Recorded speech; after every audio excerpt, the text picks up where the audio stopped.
Good afternoon, everybody. It's Kyle Diedemann-Cantano and Ryan Watkins with the Powder Keg Podcast. It is Friday, February 21st. We just got the news that Elijah Molden extended last night, so there's a little bit of exciting news for Charger fans. Hell yeah. But yeah, today we are going to be tackling the next series in our free agent the next installment in our free agent series. And Ryan's going to be talking today about his interior offensive line targets because that is one of the positions that we identified as being a top priority for Jim and Joe Ortiz. So, Ryan, why don't you kind of get us started with who you're seeing, who you're liking? So yeah, as you said, the interior offensive line. Oh my god, I think we can all establish that this is a primary need, and for me, it's such a primary need that it's all about sort of establishing how to attack the off season. So we know we need to answer.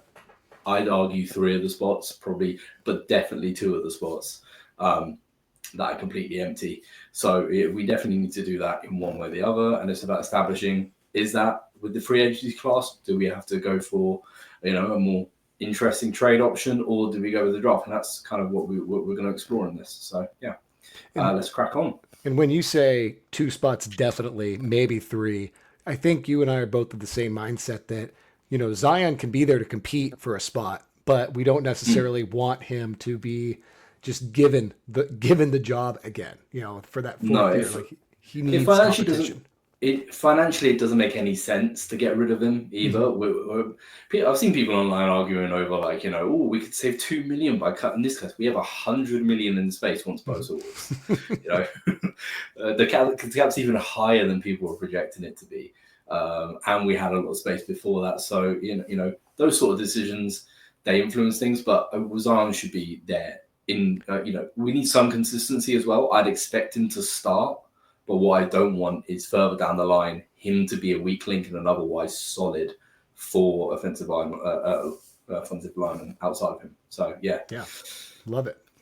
So here we go. We're starting off with center. That's something that I was really hammering last year that I really wanted to us Yes, you address in were. a big Yes, way. you were. I'm depressed that we didn't because now it looks like the cupboard's a little more bare. Both in free agency and in the draft. But you've got some guys that you do like. So let's we teased it last week. Tell us why. Everyone's saying Drew Dalman's the big target this off season at center. He's going to be the most sought after guy, partially because of his age. But you are really hot for Ryan Kelly right now. So walk us through that. Well, yeah, I mean, we're going to go into it. Ryan Kelly's tape and his sort of his overall profile about where he can fit, what sort of skills he brings. But for me, I sort of separated the class a little bit because I think Drew Dalman's a really good player, and we're going to go into him as well. But there are good options. It's not amazing. It's not. It's it's good. So we have players. So like if we go on to so if we press the next button, then we'll see like the people we're going to target. Yeah, we're going to talk about today, and there's others as well that I feel like are good fits as well. So we're going to be looking at Ryan Kelly, Andrew Dunn, the two stars of the class. It's not always going to be the case that we're going to look at the two guys at the top of the class. But in this instance, it definitely is. We need talent and we need experience and we need someone who can help Justin Herbert improve in his pass protection setting. I don't personally feel like a rookie is the best option for that. So those are the guys that I'm kind of looking at. There are also some trade options. I mentioned Olu Oluwatimi. Yeah, please correct me if that pronunciation is wrong, anyone. Um, as a trade option, however, he was forced into starting, and it didn't go very well. So I feel like he's tanked his trade, his value as a, so it would be more of a if he's cut, we could pick him up because he is still their second or third option there. Um, but yeah, we also are going to look at not going to look at, but one or two people I think is still interesting. Is one of them is a very Bradley Bozeman.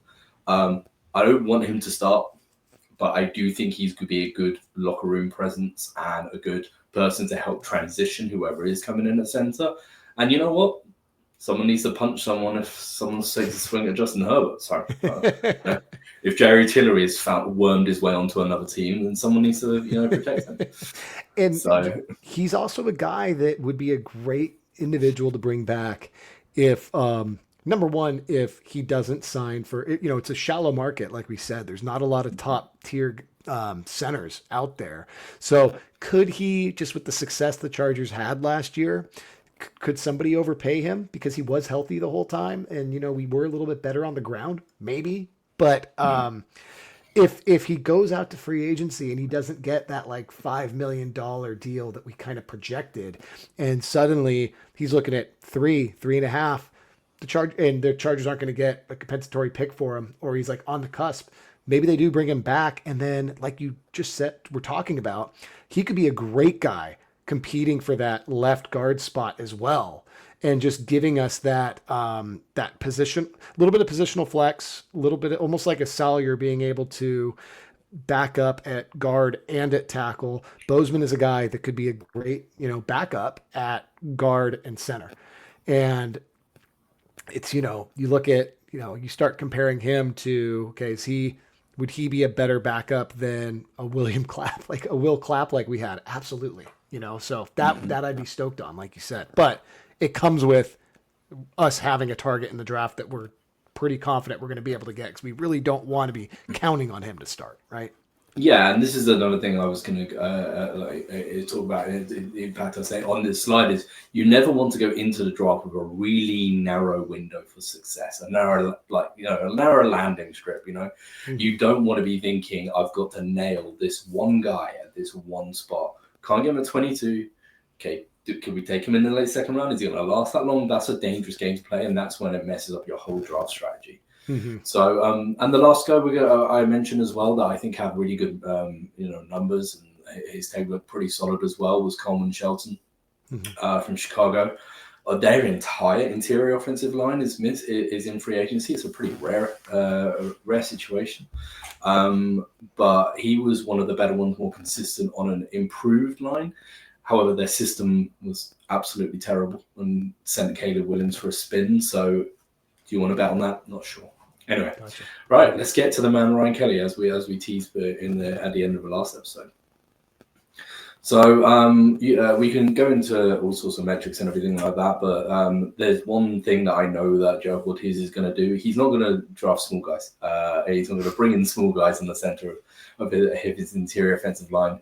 Trey Roken and the Ravens, they're all big boys. I think like the smallest guy on their line is Tyler Linderbaum at 6'5". So yeah, and yeah, they've got a 6'8" guard, and then not Trey Pipkins 6'8", soft shoulders, big boy. So yeah, I feel like that's where they're going to have one category that they're going to look for, is size and also athleticism. We talked about it with the TU guys, but RAS scores are a good indicator. They stay pretty consistent.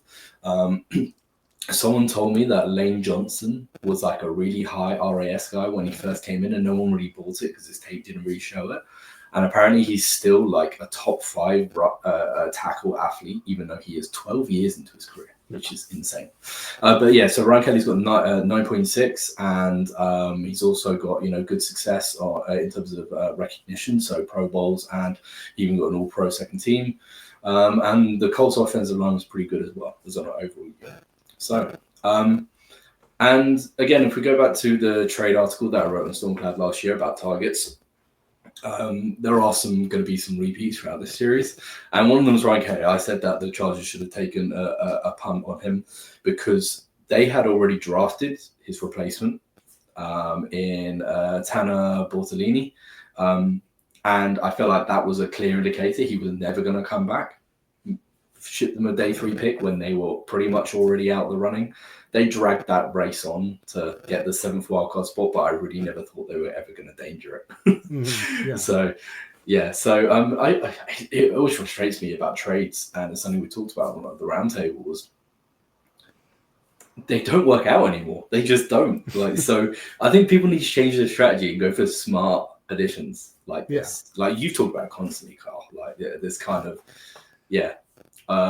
The tough part though, Ryan, with trading for offensive linemen, I feel like is it takes them so long to get in a groove together, and it's such a cohesion based position that it would be tough plugging in a new center. I feel like mid season. But I don't know. I also I can't lean too heavily into that take because I sure as heck didn't play a lot of football growing up. So I don't know if that's just me armchair GMing, but that's the only reason why I was leaning in the camp of like I don't know if there's too many positions because I do think we would have won a cup, could have gone a little further if we did have that center spot solidified, but I had kind of written it off by the midseason. Like it's not going to happen this year. We got to figure out a next year move. If we do pick somebody up, it's to pick them up, integrate them in the system now, and just get a head start on next year. Mm-hmm. But yeah, it is nice seeing that the guy that you were talking about in midseason is now going to be available more than likely, and we have this chance to get him now and shore up that position.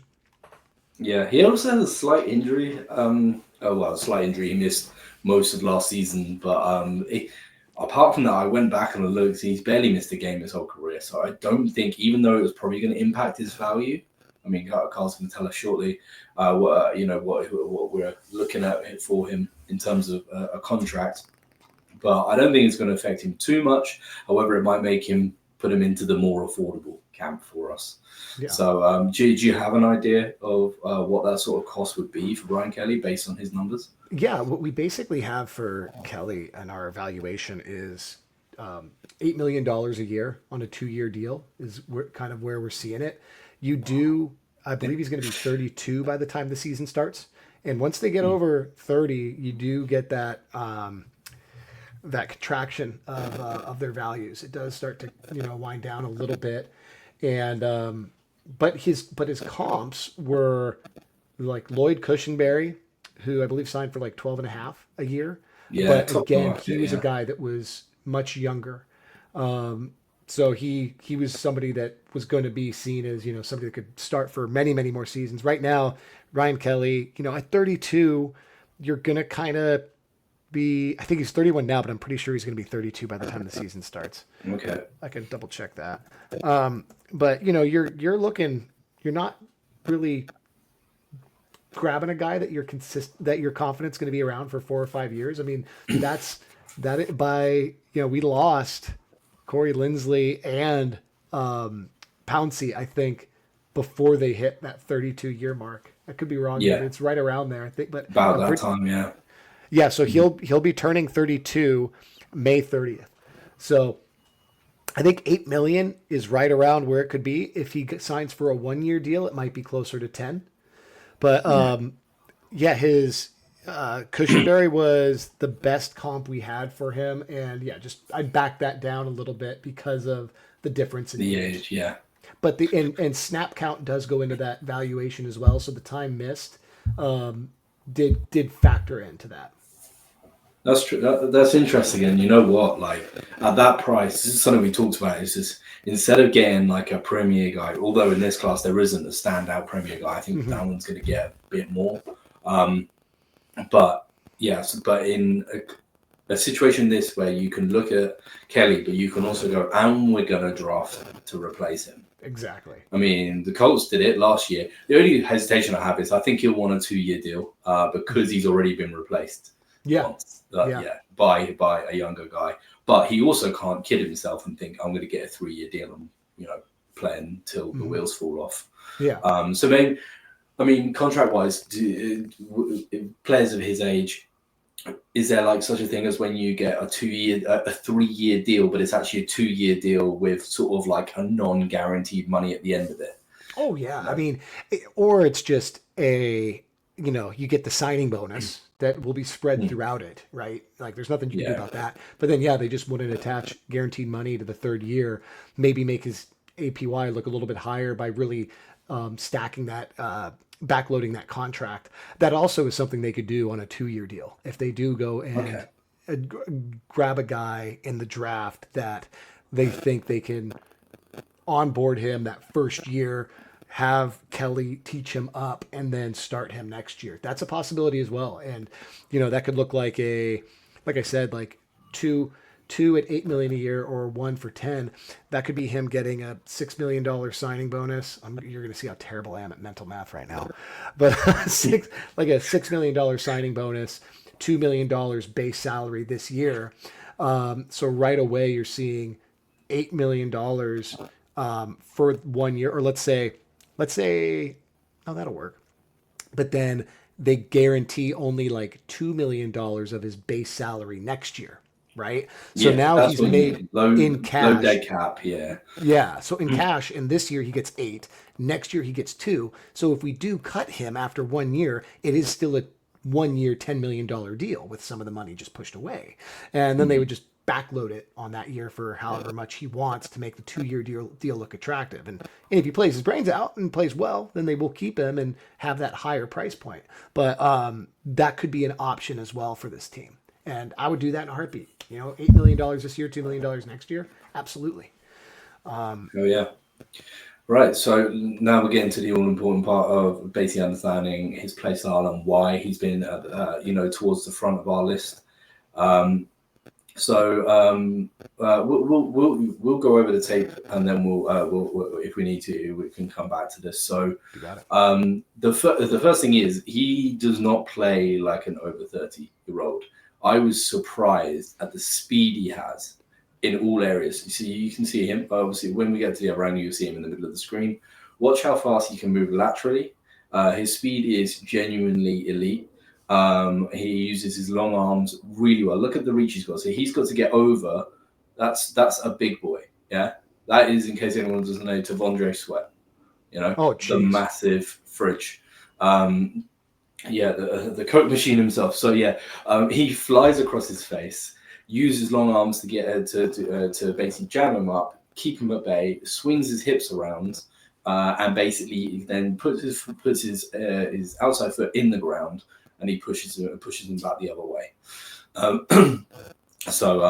Full screen might not work when streaming, but yeah, Does it? Because I can back out real quick, but I thought it might be a it's little too it's small okay. for streaming. It does help so people can see. So yeah, he dominated that rep. He allowed a run lane to be open, and that's a common theme. Now, people who abide by PFF grades will point to his run block grade and go, "Oh, it's not that great."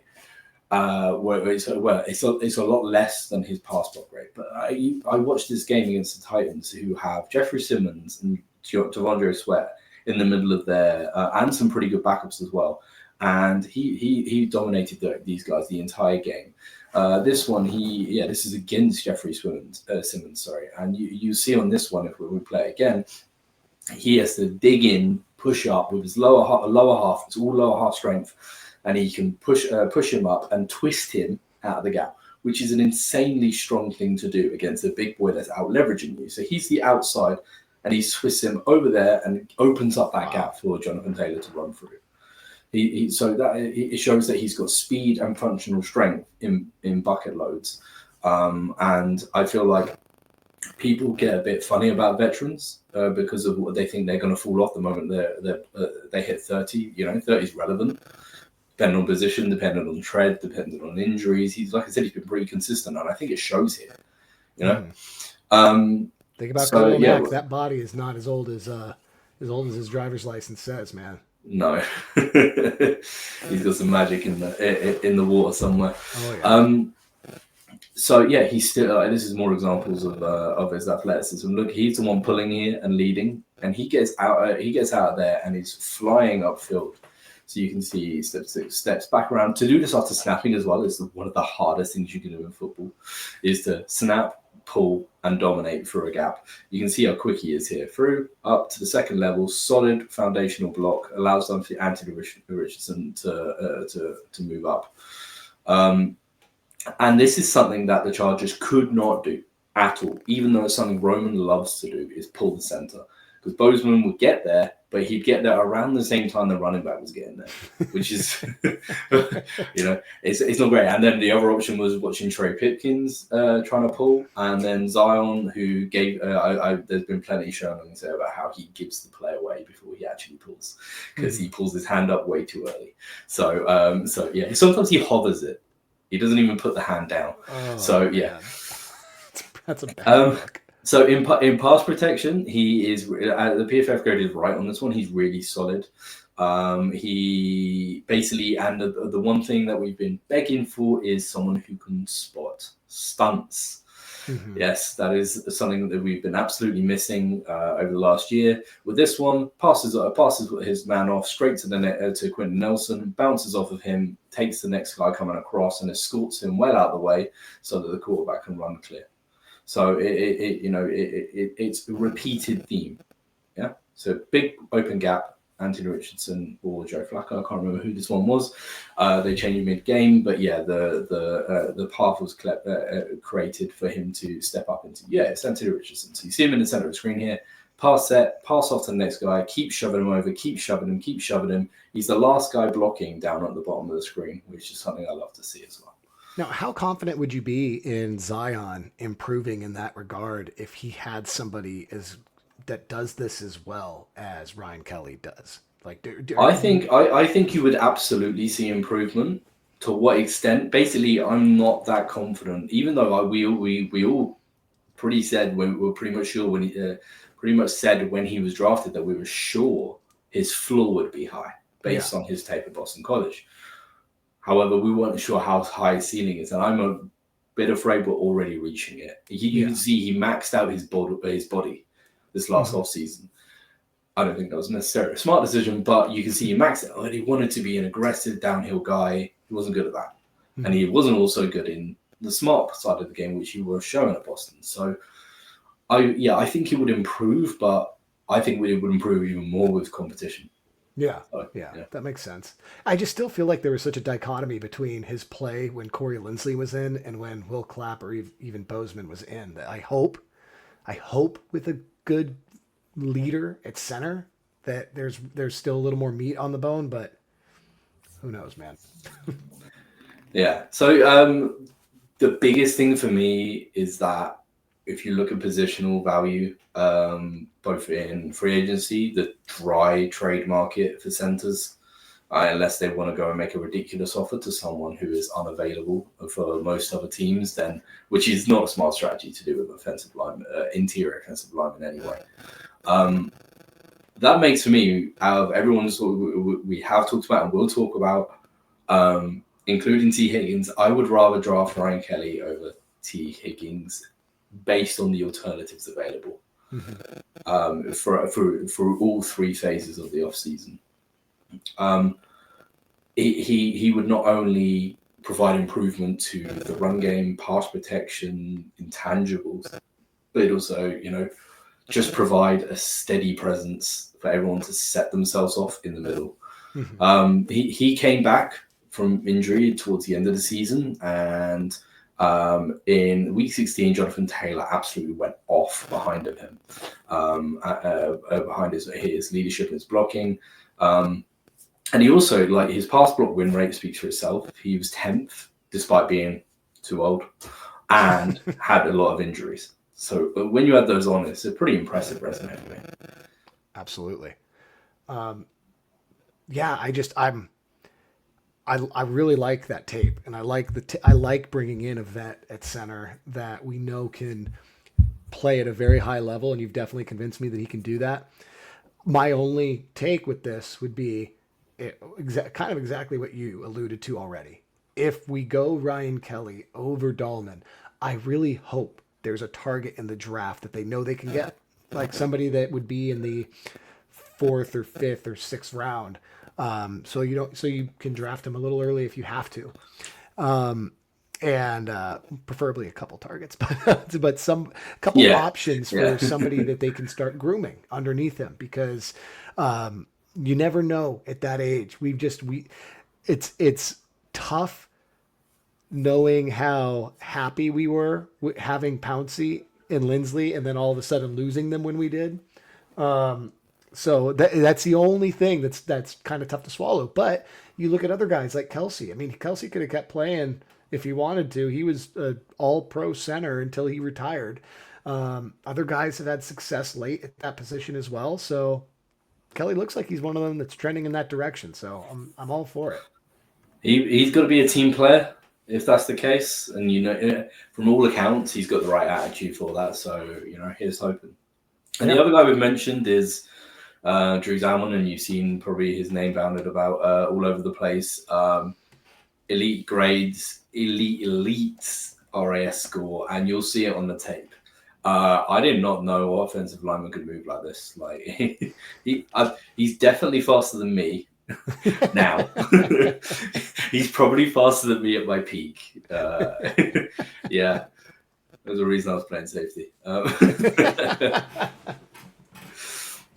So, but because of these things and his tape, which we'll get into, I think he's going to be top of the market. He was in a very zone-heavy system, which is something we're going to elaborate on to basically say, can he fit in a more gap, heavy system? But I think the zone-heavy teams that have a need at center will be pitting their ears back in pursuit of this guy. So yeah, Carl, I need to know what his market's going to look like, because we might end the conversation here and just ignore the tape. Well, so we actually have him last year. His platform year, if he were to have repeated it over 3 years, right, and had 3 years worth of data, he's still coming in underneath Cushenberry, believe it or not. He's coming in at 10.6 a year. So that's kind of surprising. It's partly due to, actually, it's largely due to his pass blocking. His pass blocking. Let me check my notes here. His run blocking took a step back statistically, from PFF, from 2023 to 2024. He was graded out as a 90 run blocker in 2023. It dropped to 79.8. His pass blocking has been little suspect in the past, according to PFF's grades.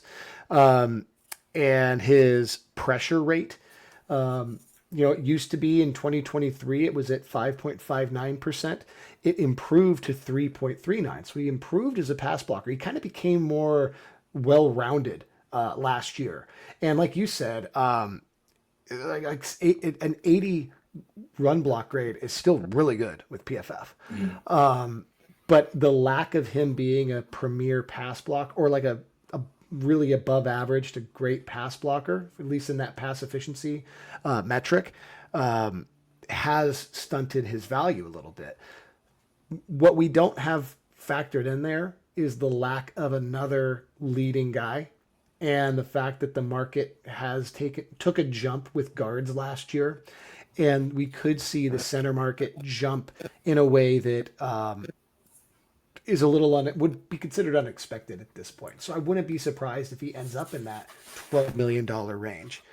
Let's see. I think there's gonna be a likely jump in both because of a desperation thing and because of a it's time to pay centers thing. Although saying that, I was quite surprised by the fact that looking at guards in the market compared to the centers. So Dalman is the fourth highest graded guard with 78.8. That number for a center is that number for a guard would be like 20th. Like the elite guys are on like 90s, and like 80s or something like that. So the difference in how PFF sees them, not necessarily saying that's like gospel, but it's interesting to see that kind of gap. But then again, I will maintain that center is an incredibly hard position to play. So yeah, absolutely. I think a part of it, from when I've had these debates with people online, friendly, but when you discuss this, a lot of them will point out that it's because center, like, it kind of goes in terms of values out to in, even though we see center as potentially the most important position on the line. That's at least I prefer building out in and out, but the tackles get paid the highest because it's just a scarcity thing. There's just a certain body type that you can't that's very hard to find. That's big enough, long enough, and still athletic enough. And then from there, guards, it's hard to find guys that are necessarily strong enough to play that position. And center becomes the one that, like, if you're not a great guard, you might be able to play center or something of the sort. Like, it's kind of that It's last really rung. interesting. I think it's more about the opposition. That's what I've always been taught. You have to at tackle. You have to take on edge rushers and whoever's blitzing, but the edge rushers Mm-hmm. are the most elite guys on the field. Mm-hmm. Center's taken on the nose tackle, who, unless you're Dexter Lawrence, unless you're line up against Dexter Lawrence, he's Yeah. not the premier threat, and Mm-hmm. he is likely going to be taking up a gap between two guys. Yeah. Whereas on the edge, you're on an island. So yeah, it's interesting to see, how people measure those positions. But you are right that in terms of the contract value, it goes outside to win quite clearly. Yeah. So We'll see. Hopefully right, that gets corrected. Maybe we're the guys to do it. I don't know. Hopefully not this time around. But I'd love to get if we got Drew Dalman at. So here you go. That's a question for you, Ryan. I've given you those two valuations. Let's say Ryan Kelly is available for 1 year at 10 or 2 years at 8 million each. But we could get Dalman for a 3 or 4 year deal at around Lloyd Cushenberry's price. Would you, is part of why you liked Kelly more than Dalman because of your perceived cost? And if so, would a $12.5 million a year deal entice you to go Dalman over Kelly? Or are you still like, no, Kelly's got it at his age. We got to stick with him. Kelly's got it at his age, but for me, it's gap. It's the scheme Gotcha. that determines.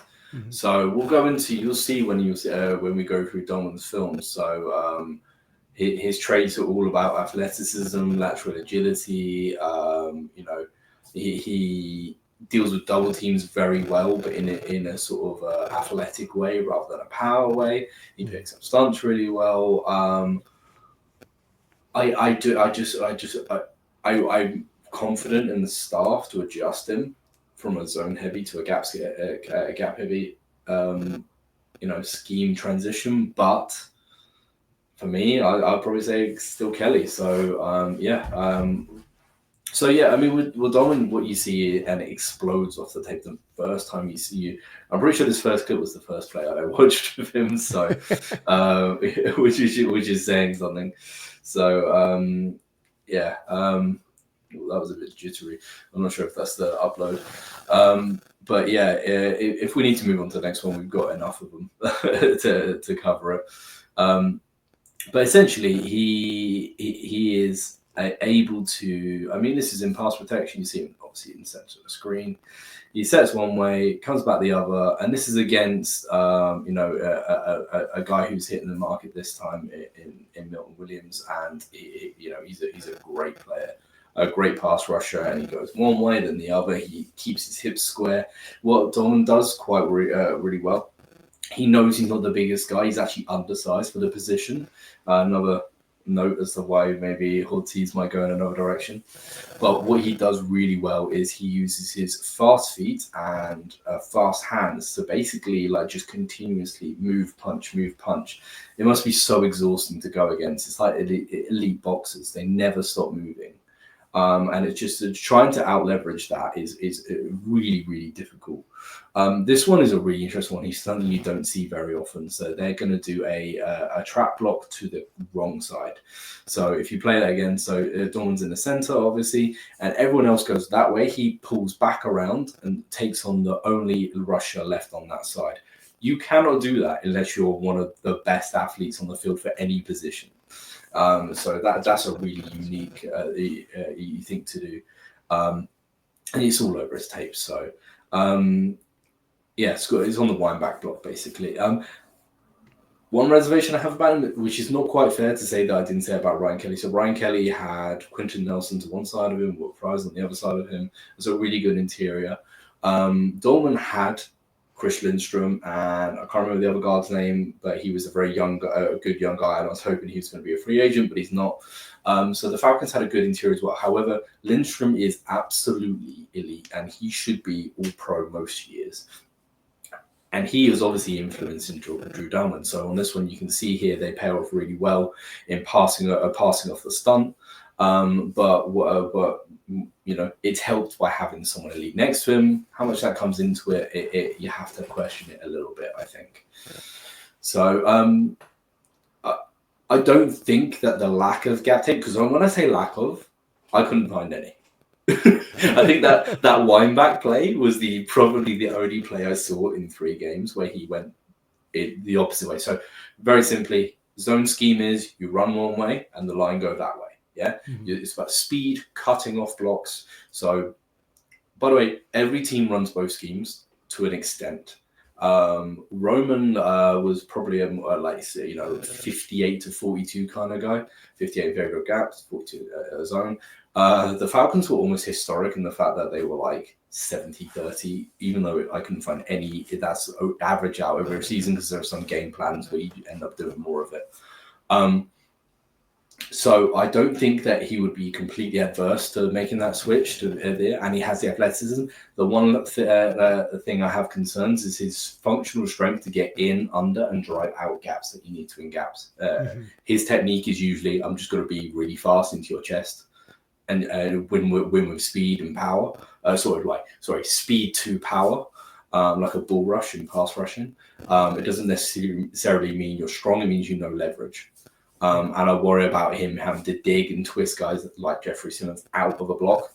So I mean, we've already said it, so we may as well get to the next slide and say it. That for me, Ryan Kelly is the guy, and I really want to see him in a Chargers uniform. I like it, and I like that. You already teased it slightly that you were hoping one of the guys was going to be available and he wasn't, but this Will Fries guy is available. And you're thinking we could solve 2 problems at once by picking up a guard, 2 guards, along with our center. So you are out on Tej Seth because of the cost and because of the fit, right? But you like Will Fries and James Daniels. Yeah, it's something where I walked away from the tape loving a lot of guys, and that is a number one indicator for me that you don't want to pursue the guy at the top of the class. That was function 1 of me not wanting a big chase for Tej Seth. If for some reason a lot of teams think the way that I think, probably not, but yeah, they go hungry for guys who are from pedigree and have great tape. Now, let me clarify this. Tej Seth has the best tape out of any guy here, but the gap between him and the next guys, not as big as people are saying it is. And also, on top of that, Tej Seth comes from a scheme that is very pass quick, RPO heavy, and also, I mean it genuinely. You watch a game and you're like, where are his pass sets? He very rarely gets into a true pass set where he's going to line up against a really athletic defensive tackle that is going to try and absolutely rip through his blocks to the outside with a lot of time and then rip back the other way because he's got a lot of time. Plus, Mahomes is an absolute wizard as well. So it's quite difficult to get a hang on what his pass sets are truly like unless you're watching 3rd and long. And the Chiefs are quite unique in how they take those plays on. They usually throw well short of the sticks, for example. Yeah. So for me, it provides an opportunity to look at the rest of the class. Now, there are a lot of guys in this class. This is a fantastic guard class. Yeah. I mean, you look at the guy at the bottom of the mid option, which I've got an arrow next to, which means I'm going to talk about him later. That is a guy who got a near top of the market contract when he last hit free agency 3 years ago. And the guys on the cheap options, there are some guys there that I genuinely think should be starting for teams next year. In fact, I will not go that cheap. I will say there will be multiple guys from that list who will be key starters on key teams next year. Yeah, absolutely. I think about half of those guys are almost guaranteed to be starters. There's some great names. There's names there that I really like on the cheap side too. Like Austin Corbett's kind of interesting. I don't know if he'd be a fit for us, but he has center flex. He played really well before getting hurt for Carolina at center, really? And that was his first year playing it. And I remember he told he was interviewed before the season started, and he said that his college or high school coach had told him like, you're born to be a center. Like that's where you're going to find the most success at some point in your life. And then it came around that he actually did do very well until he got hurt in his first year. I'm trying to see what size he is. He's 6'4". Yeah, so it says here he's 6'4", 280. So that's not going to be on Wikipedia though. It says he's 308, and sometimes those weight stats are pretty outdated. So Yeah, sometimes they have their draft weight on yeah, there, and yeah. it's like 6 year vet. Pro Football Focus has him at 6'4", 305. So maybe that's enough for a center. Yeah, I yeah. don't see them draft or picking him up to play a guard at that position. Maybe I don't know. But the other guy that I would really like, Ryan, is Will Hernandez. That's the kind of guy that I think. I don't know. Would you see him fitting in Greg Roman's scheme? Because he's a guy Yeah, that's strong, man. yeah. He's definitely a fit for the scheme. It's just for me, there's been what is he? He was on the Giants. Hmm. They didn't take up his contract offer. I think he then went on another team before Arizona. I'm not 100% sure, I think he but went. I'll check right now. I think he went but Arizona. I, yeah. But anyway, he is a mauler and an angry one at that. It was just how he fits outside of that. I'm not too sure. I'm Hmm. gonna be honest. Long list. Yeah. Yeah, I did not get to all of them. Oh, I did absolutely. not get to the guys at the bottom. I know Cody Ford's been bounced around a lot, for example. So for Will Hernandez to be ranked under him isn't the biggest compliment. But there are some guys in there that's interesting. And if you hit the next button, like you can see there are a couple of guys who I'm interested in as alternatives. There we go. Yeah. So Tevin Jenkins is one. He was a draft crush of mine at right tackle. I've never seen an angrier offensive lineman who is also a very nice man. He's by all accounts he's a great stand-up guy, but he was straight bullying folks into the turf. Didn't work out for him at tackle. Does not look good there. They drafted his replacement within a year, which is always a bad sign. But he did move into guard, and he got moved from right tackle to right guard to left guard. He's found a home at left guard, and his tape has really started to show it. PFF love him, even though his grade was bad, which I never get. It's like, if you love him, why is his grade bad? Anyway, my gripes with PFF are starting to show on this a little bit. um, but his take was really impressive. He really dug out guys quite well and moved well too, because obviously he's got that tackle athleticism. And we know that Ortiz and Devlin and Roman aren't afraid of putting a tackle into guard. So yeah, I think he's interesting. And the other one is a former connection for Jim Harbaugh, Ben Brereton. He was in left guard in the best offensive line in my mind anyway last year, Tampa Bay. And he was meant to be brought in as a stopgap guy, and he played so well that I'm surprised he's not gonna. He wasn't higher up in rankings, and he's not going to be there. If he's affordable, that's the guy I want to compete with Zion, because he's Awesome. everything Zion. It's everything Zion is not, which I really like as well. So yeah, a bit of a clash of personalities and styles, and the team will find the right answer. I like it. So yeah. Right, let's jump. By the way, guard market, trade market is actually got some okay options, but with how deep the FA class is, I don't think anyone's touching them. Even No. though even though Houston have two guards on the trade market, but one they got through first round draft pick, and one they got through a trade. So yeah, shows that they identify that the ability to identify isn't fantastic. So yeah. Kenyon Green was who I wanted that draft, and shows what I know. He hasn't Oh really no, I panned think out. everyone did though. He was like awesome, Yeah, fun tape, just fast pulling, yeah, yeah. fun stuff. We've already talked about this, so we don't need to jump onto it. So yeah, my number one guy in this class is Will Fries. Again, his tape is not as good as Trey Smith's, but it's with the systems and the opportunity cost as well, Mhm. because I feel like his price would be a bit more amenable. His grades were absolutely fantastic in an overall, and his run block, his pass block was I say okay. It's much better than the centers, but it's still 14th at 75. Big dude, and also his RAS score was really high. Even though he was at such a big size, he still got that athleticism. He's finished his rookie contract. I personally think that the Colts are really going to do everything they can to bring him back.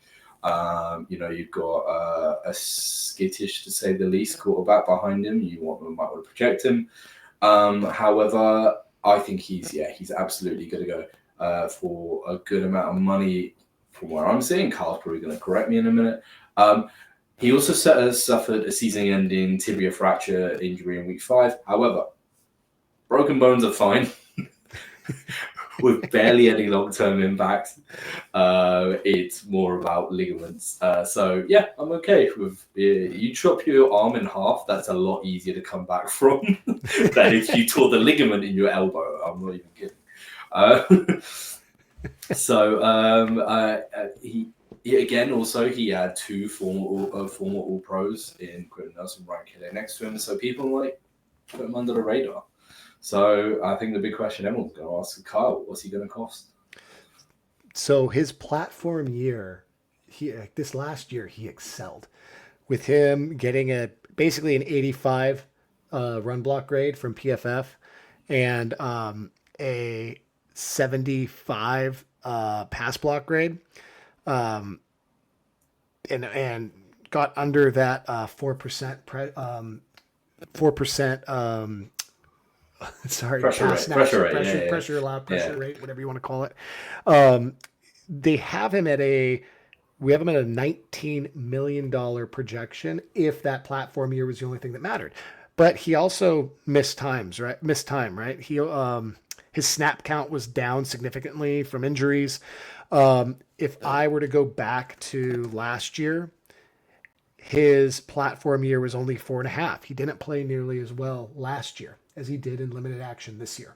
So you look at those factors, and you're probably looking at a guy that is he's probably going to be closer. Instead of really going off that platform, we would project his contract to be closer to his 3-year average. So if we look at his data from 3 years, rounding out, all the way back to 2022 when his pass block grade was only 44.4 and his pressure rate was 5.25%. His run block grade was only 66.2. This is a guy that's been on the rise.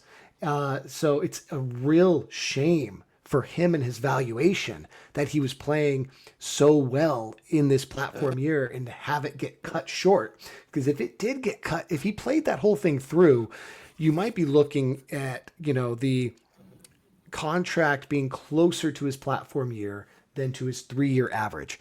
But because of the lack of playing time in that platform year and how much it stood out against his previous 2, it's probably going to be closer to his 3-year average, which still factors in how well he played in that limited time. But it's definitely going to suppress his value a little bit. So we're seeing him right around $11 million a year. So that's a pretty darn good value if you're feeling really strong about him. Now, the team that could overpay, I think, Ryan, because as you've said, might be the Colts because they've seen that development.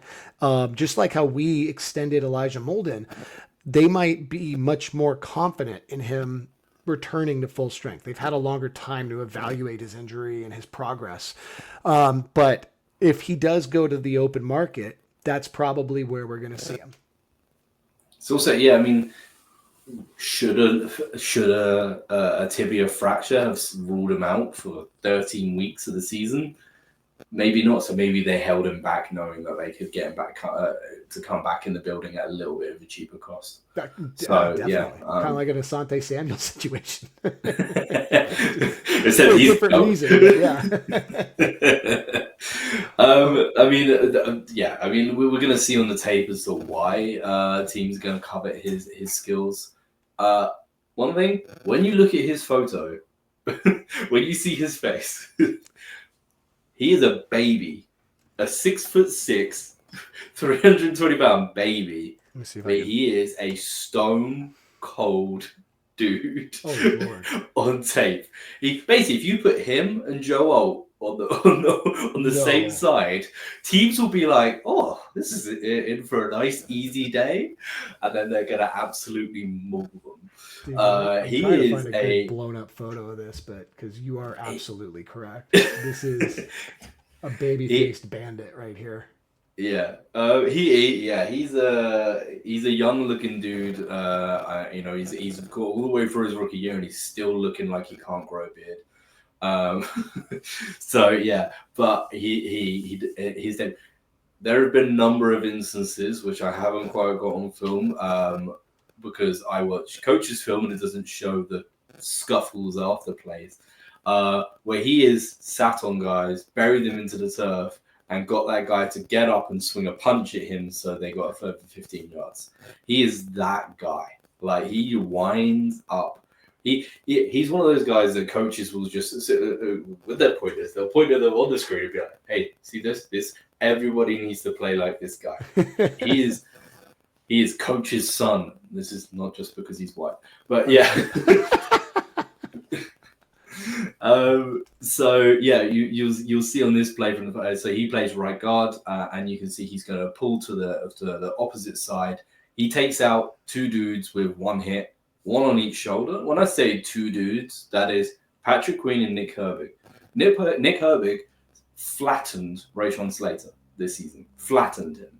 One of the very few guys who can break through his anchor. And Patrick Queen is a big, nasty linebacker. He takes one on either shoulder, puts him in, and sets a nice rush lane up for his quarterback to run into if Pittsburgh weren't a better team than the Colts. So, and here is this bit of Savage. So he is again a right guard. So he will take on the block here. Look where he finishes this block. Block.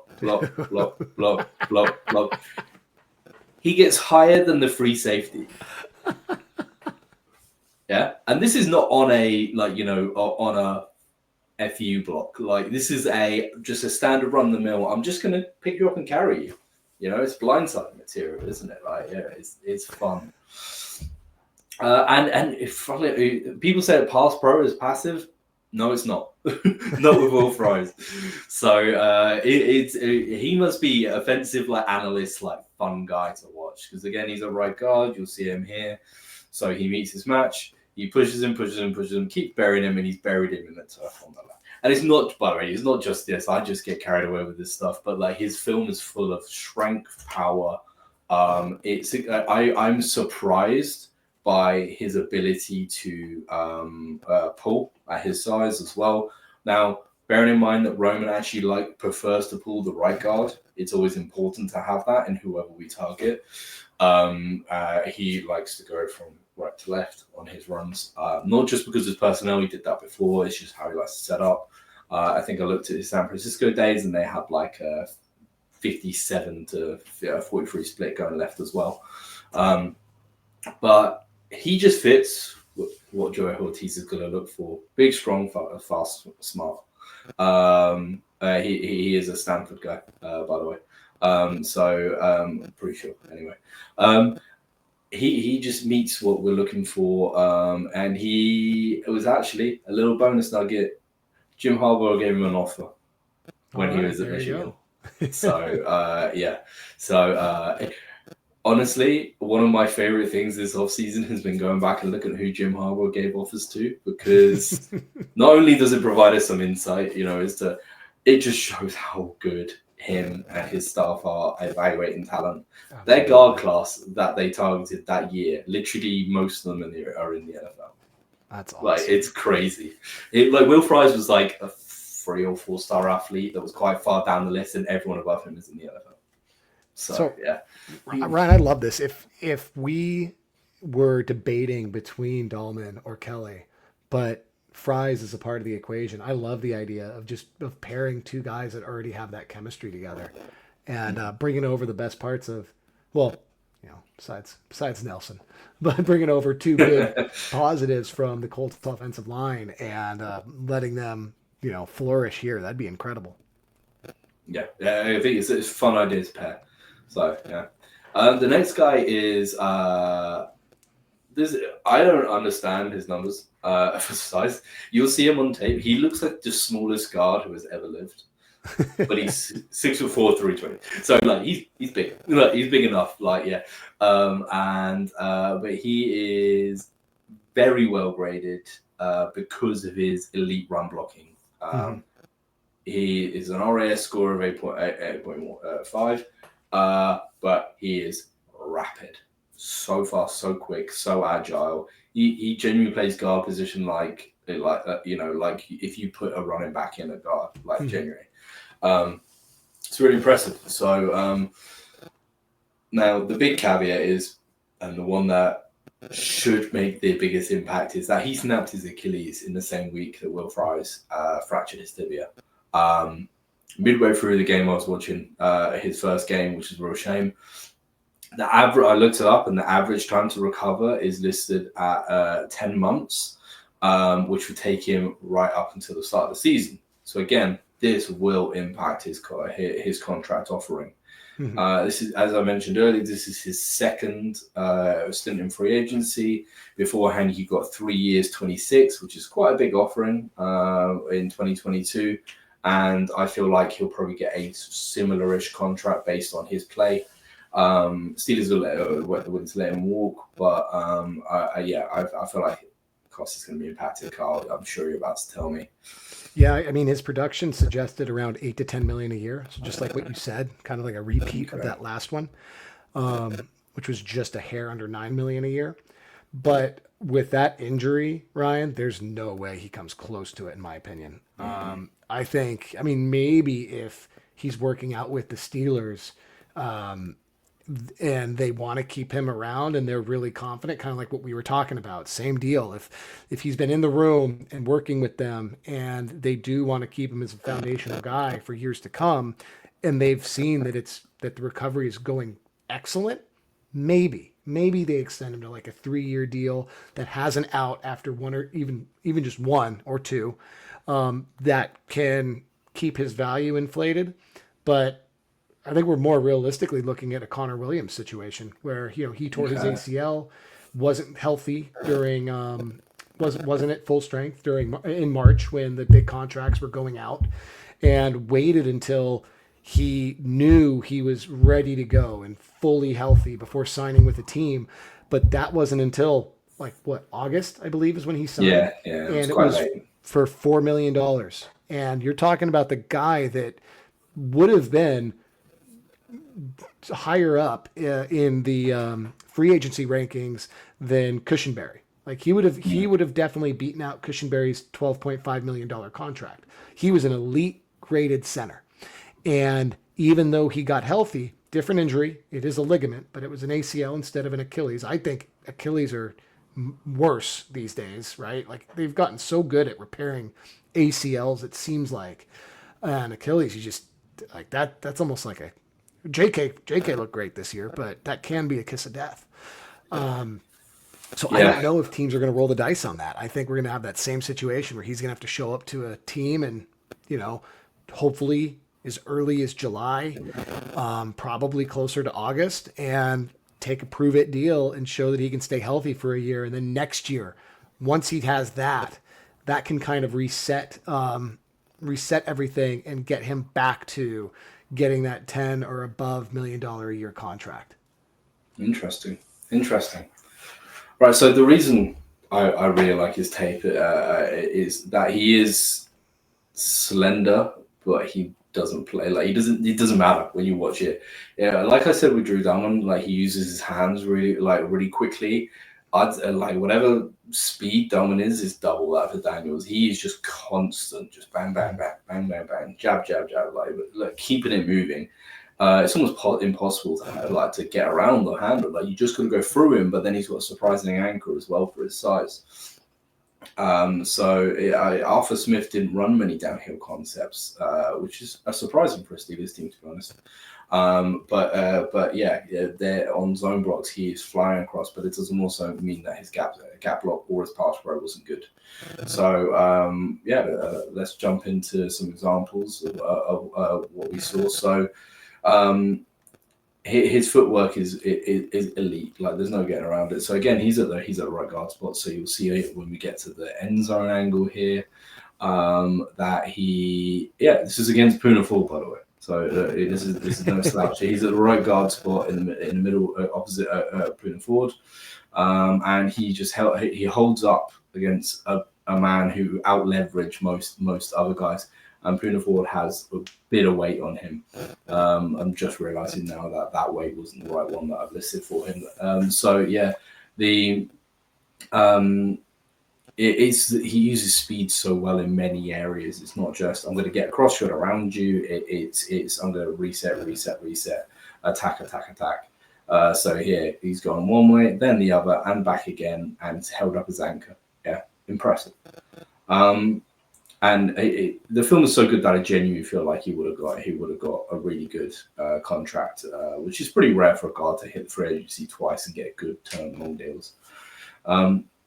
So again, at the right guard spot, he anchored really well and then came back. So this one, he has the awareness to peel off and come back and hit. He was like, okay, I'm in a double team here. You don't really need me. I'm going to come off, peel back, hit the edge rusher when he's not looking, because something the Colts like to do is fan out really wide and then let their quarterback step up through the gaps and escape. Surprisingly, they did it with Flacco as much as they did with Richardson, which is not the same quarterback, but they still did it.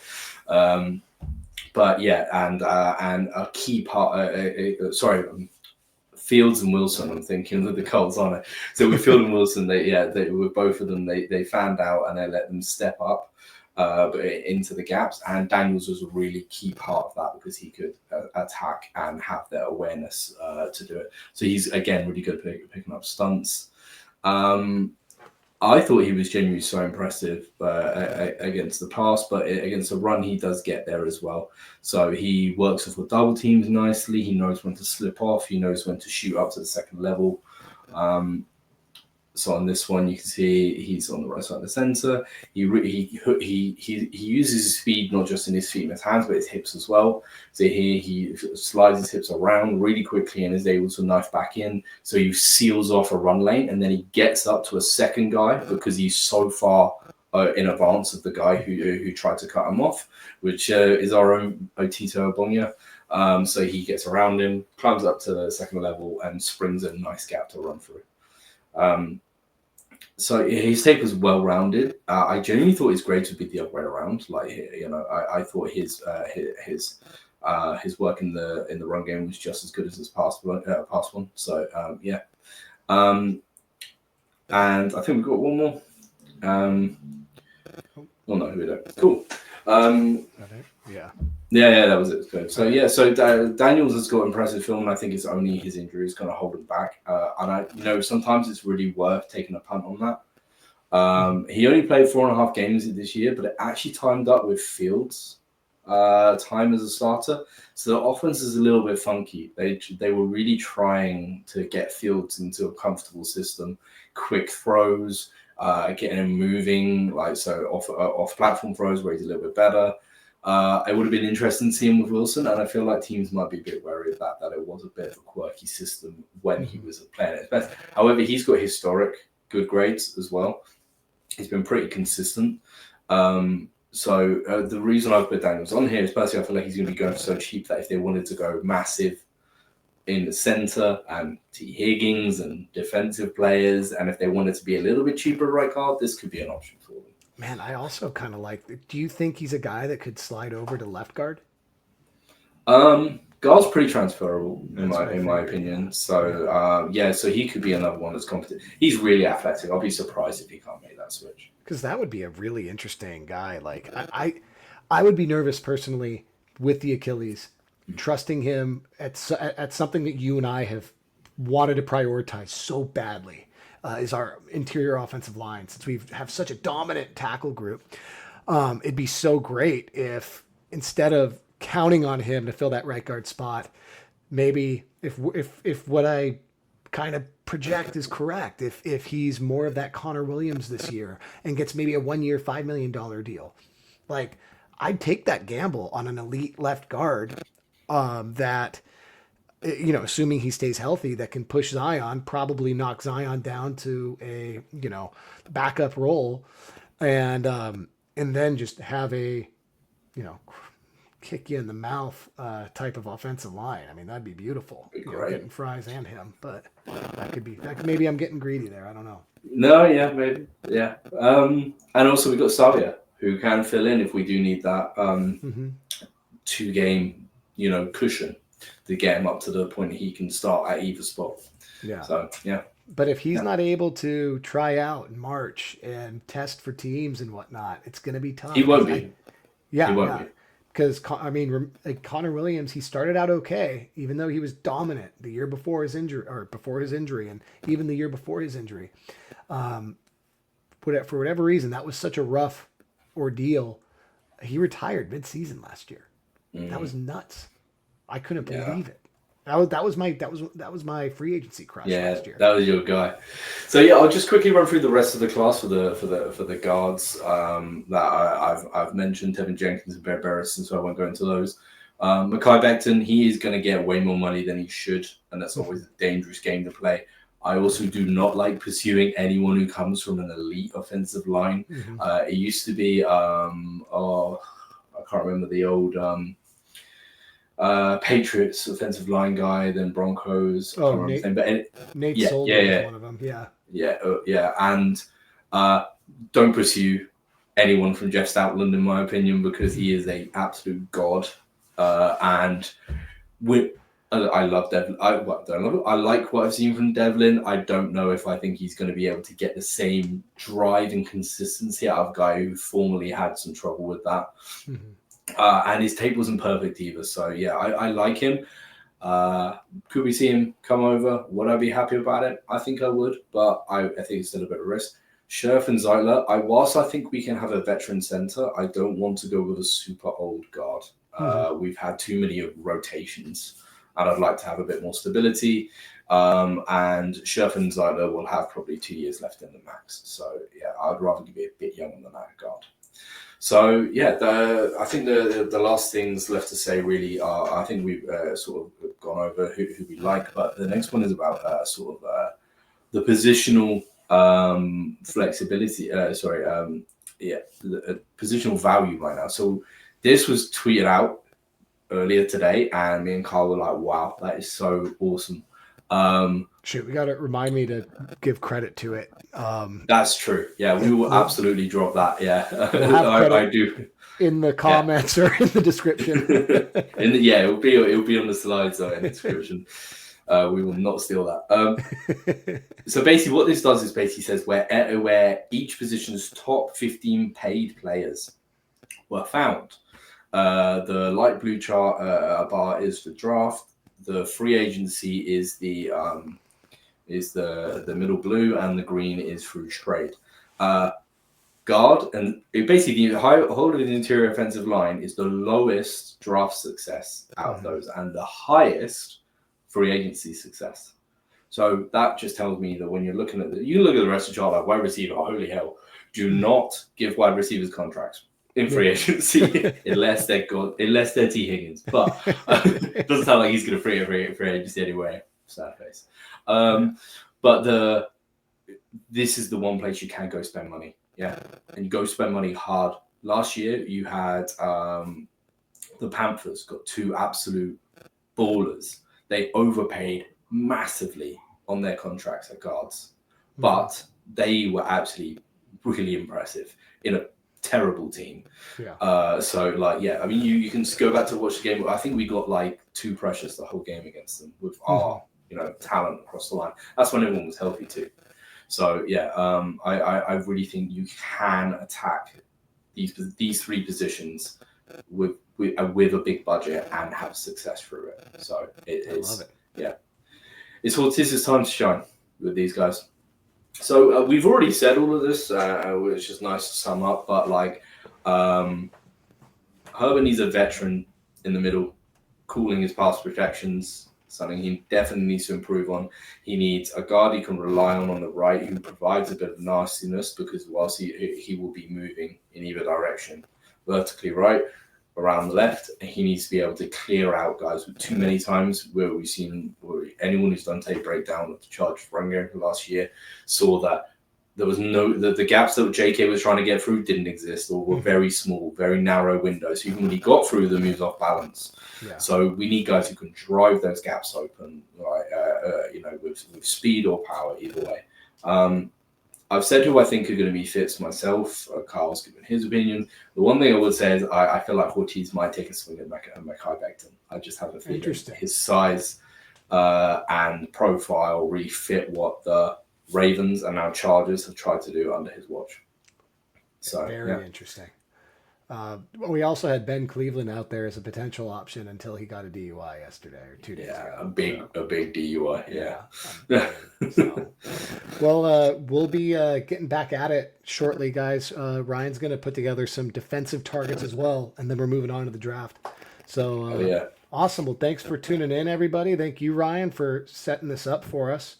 We'll be make sure to comment down below what you think, which targets you would prefer, and keep the conversation going, guys. So until next time, it's the Powderhead Podcast. Thanks for tuning in.